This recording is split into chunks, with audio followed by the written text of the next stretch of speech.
নমস্কার বন্ধুরা, Indian stock market Bangla আপনাদের স্বাগত। আজকে সোমবার অর্থাৎ আঠেরো তারিখ, জাস্ট 3:30 হলো মার্কেট বন্ধ হয়েছে। তো মার্কেটটা দেখলেন কিরকম ভোলাটিলিটি হলো, যেটা আগেই ভিডিওতে বলা ছিল যে খুব ভোলাটিলিটি হবে এবং এটা বাড়বে। এরকম টাইপের ভোলাটিলিটি অ্যাটলিস্ট এই সপ্তাহটা তো আমি দেখছি। তারপর হয়তো নেক্সট উইকে কোনো মুভ দিতে পারে 3 দিনে, সেটা উপর নিচ, সেটা পরের দিকে আরও কনফার্ম হওয়া যাবে। কিন্তু এখন মার্কেটটা এইভাবেই ভোলাটাইল হবে। যখন মনে হবে মার্কেটটা এবার মনে হয় অনেক উপরে যাবে, ঠিক ওই জায়গা থেকেই মার্কেট পড়ে যাবে। আবার যখন মনে হবে মার্কেটটা ব্রেকডাউন হয়ে গেল, ঠিক ওখান থেকেই আবার শর্ট কভারিং হয়ে উপরে যাবে। এবং যেগুলো হবে খুব ফাস্ট হবে, খুব ফাস্ট। মানে সেখান থেকে যদি কেউ ভাবে যে অপশান ট্রেড করলে খুব ভালো লাভ হতো, মানে 3:30টার পর যদি চার্ট দেখা যায়, তাহলে মনে হবে যে বাহ, এখানে অপশান নেব, বেরিয়ে গেলাম, এখানে পুট নেব, অপশান বেরিয়ে গেলাম, আবার কল বাই করলাম, বেরিয়ে গেলাম। এটা 3:30টার পর মনে হবে। কিন্তু যারা মার্কেটে ট্রেড করবে তাদের পক্ষে অপশানে কাজ করা খুব ডিফিকাল্ট, করলে দেখে শুনে করা উচিত এবং খুব কুইক প্রফিট, খুব কুইক ডিসিশান নিতে হবে। আজকেও আমাদের গ্রুপে পুট অপশান নিয়ে কাজ করে প্রফিট করে আমরা বেরিয়ে গেছি। আজকে আর কোনো কাজ করিনি, কারণ ধীরে সুস্থে কাজ করতে হবে। সারা বছর কি এরকম চলবে? কখনোই চলবে না। কিন্তু যখন এই ফেজটা চলবে তখন আমাদের ক্যাপিটালটাকে ধরে রাখতে হবে। আর বিশেষ করে যারা ক্যাশ ইন্ট্রাডে করতে চান তারা তো অবশ্যই কাজ করবেন না। এখন ক্যাশ ইন্ট্রাডে করা মানে হাত পোড়ানো, আর কিচ্ছু না। যেগুলো বাড়ছে সেগুলো কিন্তু সকালবেলায় গ্যাপ আপ করিয়ে দিচ্ছে, আর দু একটা কখনো কখনো বাড়ছে, সেটা বার করা অসম্ভব ব্যাপার। যেটাই ম্যাক্সিমাম ধরতে যাবেন দেখবেন সেটাই আটকে যাবে। তাই জন্য কিছু কিছু ফেজ আছে, সেই ফেজে যত কাজ কম করা যায় ততটাই প্রফিট আমার মনে হয়। যেহেতু লস হবে না তার মানেই প্রফিট। অনেক সময় টাকা যে আসবে এলে প্রফিট, ব্যাপারটা সেটা না। অনেক সময় টাকা না গেলেও প্রফিট হয়। আবার সময় পাবো, আবার সঠিক বল পাবো, আবার 6 মারার জায়গা পাবো। কিন্তু যে পিচ, এই পিচে যদি আমি 6 মারতে যাই প্রতি বলে, তাহলে অবধারিত আউট হবে, বলে বলে আউট হবে। ওই জন্য দেখে শুনে কাজ করতে হয়। খুব মানে টাফ মার্কেট এখন চলছে। ভোলাটিলিটি যেমন বলা ছিল ঠিক ওইভাবেই হচ্ছে, মারাত্মক ভোলাটিলিটি। এইবার বলি মার্কেটের ক্ষেত্রে যে আজকে অফিসিয়ালি নিফটি কিন্তু তার একটা উইকনেস ফার্স্ট ধরা দিল। আজকে নিফটি প্লাসে বন্ধ করলো। রিলায়েন্সটা দিয়ে আজকে কে করলো? অটোটা, মেটালটা, অ্যাক্সিস ব্যাংক, রিলায়েন্স, এই দিয়ে আজকে নিফটিটাকে ম্যানেজ করালো এবং বাদবাকি চারদিকে বেশ কিছু কিছু স্টক ধরে ধরে ফেললো।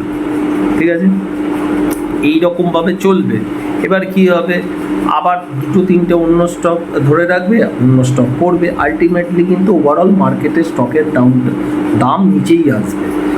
অফিসিয়ালি আজকে আমি যেগুলো ফলো করি বা দেখি, তাতে আজকে নিফটি তার যে উইকনেস সেটা আজকে ফার্স্ট শো করে দিল। মানে পজিটিভ বন্ধ হওয়ার পরেও বলছি, ব্যাঙ্ক নিফটি কিন্তু এখনও শো করেনি। এদিকে ব্যাঙ্ক নিফটি এত পড়ে গেছে, কিন্তু এখনও ব্যাঙ্ক নিফটি শো করেনি। এর মানে এই নয় যে এরপরে শো করবে না। করতেই পারে, হয়তো কাল করতে পারে, বা কাল হলো না পরশু করতে পারে, হতে পারে। যাই হোক, মার্কেট খুব টাফ। ওই জন্য যারা নিজেরা কাজ করছেন দেখে শুনে কাজ করুন। আর যদি মনে করেন যে না এখন বাবা দরকার নেই কাজ করা, সাইডে বসে থাকুন, মার্কেটকে দেখুন, তাহলেও হবে। এবার হচ্ছে মার্কেট এখন একটা রেঞ্জে আছে। আমার যেটা মনে হচ্ছে, নিফটি আজকে ক্লোজ দিল 22,055 ক্লোজ দিয়েছে। আমি ক্যাশ বা স্পট লেভেল বলছি। এই নিফটিটা 21,850 আর ওপরে 22,250, অর্থাৎ এই 400 পয়েন্টের মধ্যেই কিন্তু এখন খেলাখেলি যা করার করবে। যেদিন 21,850-এর নিচে বাই ক্লোজিং দেবে, বিশেষ করে 2 নাইট ক্লোজ দেবে, তখন আমার যে পরবর্তী যে টার্গেটগুলো আছে সেইগুলো কিন্তু খুলবে, তার আগে অবধি কিন্তু খুলবে না। এইবারে কেউ যদি এই সপ্তাহের কোনো একটা পুট নিয়ে বসে থাকেন, দেখবেন এই ভোলাটিলিটির জন্য কল বা পুট বোধ দেখবেন প্রিমিয়াম খেয়ে নেবে, লাভ হবে না, বোধ প্রিমিয়াম খেয়ে নেবে। আবার দেখলেন কোনো একটা দিকে বেড়ে গেল, মানে যা খুশি তাই হচ্ছে, যা খুশি তাই মার্কেট এখন হচ্ছে। এই সময় খুব টাফ ধরা। ব্যাঙ্ক নিফটির ক্ষেত্রে আজকে ক্লোজ দিয়েছে 46,575, এটা হচ্ছে 46,000, অর্থাৎ আজকে যে লোটা করেছে সেই ক্যান্ডেলটা কিন্তু খুব মানে ভাইটাল ক্যান্ডেল করলো, তার লোটা খুব ভাইটাল। রাউন্ড ফিগারে বলছি 46,000 নিচে আর 47,000 ওপরে, এই 1,000 রেঞ্জের মধ্যেই ব্যাঙ্ক নিফটির এখন থাকলো। যেদিন এই বোথ সাইডের মধ্যে রেঞ্জ ব্রেক হবে এবং ক্লোজ দেবে, তারপরেই নতুন লেভেলগুলো খুলবে। এইভাবেই মার্কেট কিন্তু চলবে, মানে যতটা ইজিভাবে আমি বলছি মার্কেটে কাজ করতে গেলে অতটা ইজিভাবে কাজ করা যাবে না, কিন্তু লেভেলটা মাথায় রাখবেন। ব্যাঙ্ক নিফটির জন্য 46,000 আর 47,000, নিফটির জন্য 21,850, উপরে 22,250 ক্লোজ দিতে হবে। ইন্ট্রাডেতে এলো আবার উঠে গেল বা উপরে ছিল আবার নেমে গেল হলে হবে না, ক্লোজ চাই। সব থেকে ভালো হয় 2 নাইট ক্লোজ চাই, তাহলে কনফার্মেশনটা আরও ভালো পাওয়া যাবে। তবে আমি ব্যক্তিগতভাবে আমি নিচের দিকেই মার্কেটকে এখনও দেখছি, কিন্তু এর মানে এই নয় কালকে যদি মার্কেট অন্যরকম কিছু চেহারা দেখায় তাহলে আমি চেঞ্জ হব না। আমি কিন্তু মার্কেটের সাথে চেঞ্জ হয়ে যাবো। ভাই আমি ধরেছি বলেই আমাকে সেটাই ধরে রাখতে হবে এরকম ব্যাপার না। আপাতত আমি এখনও নিচের দিকেই দেখছি, হয়তো ভোলাটিলিটি হবে, এদিক ওদিক করবে, আলটিমেটলি এখন আমি নিচের দিকেই দেখছি। এইবারে মিড ক্যাপও আজকে ডাউন গেছে, স্মল ক্যাপও ডাউন গেছে, অনেকটা নিচে নেমে গেছিলো, তারপর আবার রিকভার করেছে, আবার নেমেছে, এই রকম করে খেলাটা চলবে। মানে ব্যাপারটা বুঝতেই দেবে না, কেউ যদি শর্ট করে থাকে তাকেও পয়সা নিতে দেবে না, আবার কেউ যদি লং করে থাকে তাকেও পয়সা নিতে দেবে না।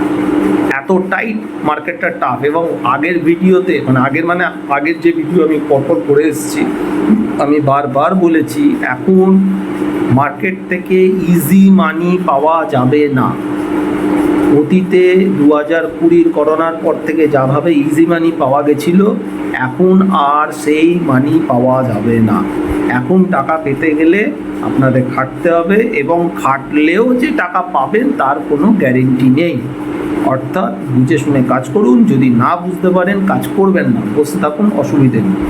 আবারও বলছি, ইনভেস্টমেন্ট করার মতো এখনও সময় আসেনি। স্টক খুঁজুন, দেখুন, নামগুলো লিখে রাখুন, সেই স্টক যখন রিট্রেস করবে 8%, 6%, 10%, মিড ক্যাপ স্মল ক্যাপের কথাই বলছি, তখন অল্প অল্প করে কেনা শুরু করুন। এখনও আমার মনে হয় নিচের দিকে পেন এখনও বাকি আছে, এখনও পুরোপুরি পেন খতম হয়নি। তো যাই হোক, আজকে সোমবারের ভিডিও 8 মিনিট হয়ে গেছে। আগের ভিডিওটা আপনারা দেখেছেন, অনেকেই দেখেছেন, অনেকে প্রশ্ন করেছিলেন, আমি মোটামুটি যতজনের প্রশ্ন আমি দেখেছি উত্তর দিয়ে দিয়েছি। একটু লাইক শেয়ার করুন, সাবস্ক্রাইব করুন, বেল আইকনটা বাজিয়ে দিন, যাতে আমি ভিডিও আনলে আপনারা জানতে পারেন। সপ্তাহে 3টে করে ভিডিও আনি, সোম, বুধ, শুক্র অথবা শনি।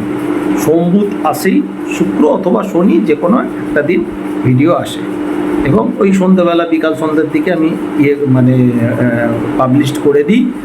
তো যাই হোক, আপনারা ভালো থাকবেন, আশা করছি আপনাদের ভালো হবে। আমার যতটুকুনি বোঝানো বা বোঝার বা আমার জানার জায়গা ততটুকুনি আপনাদের কাছে শেয়ার করি। আজকে এখানে শেষ করলাম। আপনারা ভালো থাকবেন, নমস্কার।